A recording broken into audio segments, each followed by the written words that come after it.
Yes, my dear students, our next topic is Gulam Giri. Gulam Giri is the name of a book that was written by Jyotirao Phule in 1873. You can see the picture of Jyotirao Phule.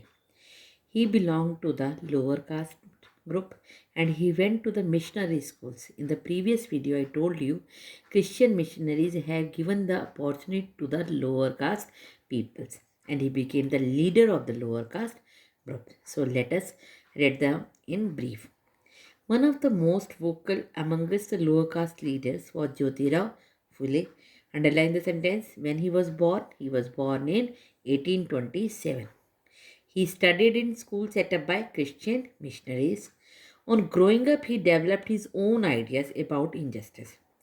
As he grown up, he got the education, he go through the text, different texts he searched. Is there anyone, those who have written about the caste system? Then he came to know on the conclusion कि Brahmins कैसे claim करते हैं they are the upper caste. ठीक है, so let us see how they have done. He set out to attack the Brahmins, claimed that they were superior to others.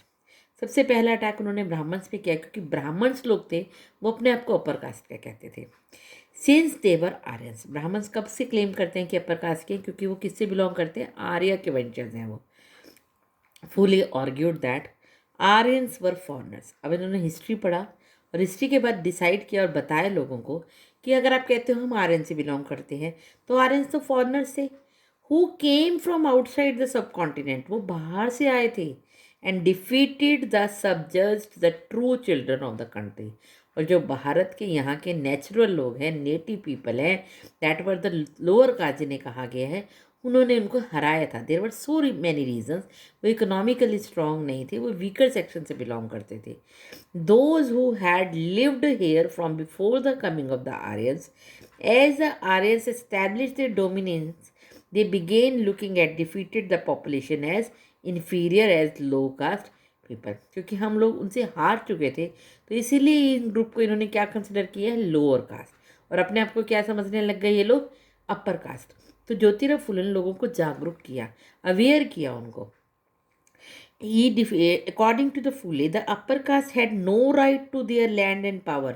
उन्होंने कहा basic people कौन है यहाँ के, लोअर कास्ट ग्रुप जिसे आप कहते हो, ये यहीं की उन्हीं की लैंड है, उन्हीं के पास पावर होनी चाहिए.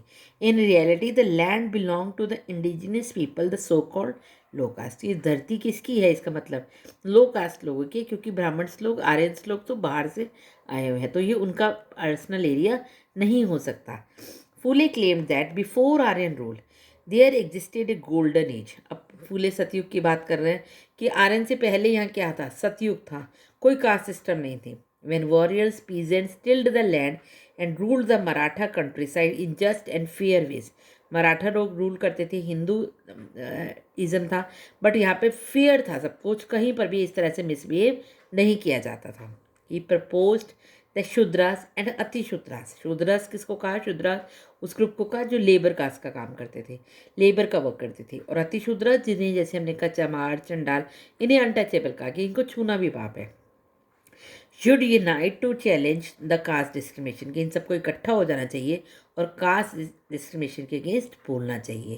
तो उन्होंने एक सोसाइटी ऑर्गेनाइजेशन बनाई है, that was the Satyashodhak Samaj, and association Phule founded propagated caste equality, जिसमें उन्होंने कास्ट इक्वेलिटी के बारे में बताया है. ठीक है, ये this was the quotes of the Jyotirao Phule. You can read it on your own. In 1873, Phule wrote a book named Gulamgiri meaning slavery. Underline कर लीजिए इसको. कब बुक लिखी गई थी, गुलामगिरी 1873. गुलाम मीन्स स्लेव्स, तो दैट इज गुलामगिरी का मीनिंग क्या हुआ, slavery. Some 10 years before this, the American Civil War had been fought, leading to the end of slavery in America. क्योंकि अमेरिका के अंदर भी ऐसा हुआ था, क्योंकि इन्होंने क्रिश्चियन मिशनरी स्कूल में रीड किया, तो उन्होंने उनको अमेरिका कल्चर भी बताया हुआ था. तो अमेरिका के अंदर भी ब्लैकिश पीपल जो थे वो वाइटिश पीपल ब्लैकिश पीपल को एज ए स्लेव्स का ट्रीट करते थे.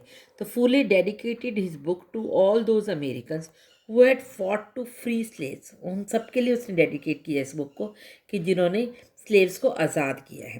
दस establishing A link between the condition of the lower cast in India and the black slaves in America.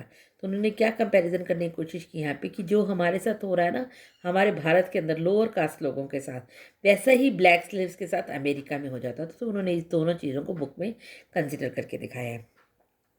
As this example shows, Phule extended his criticism of the caste system to argue against all forms of inequality.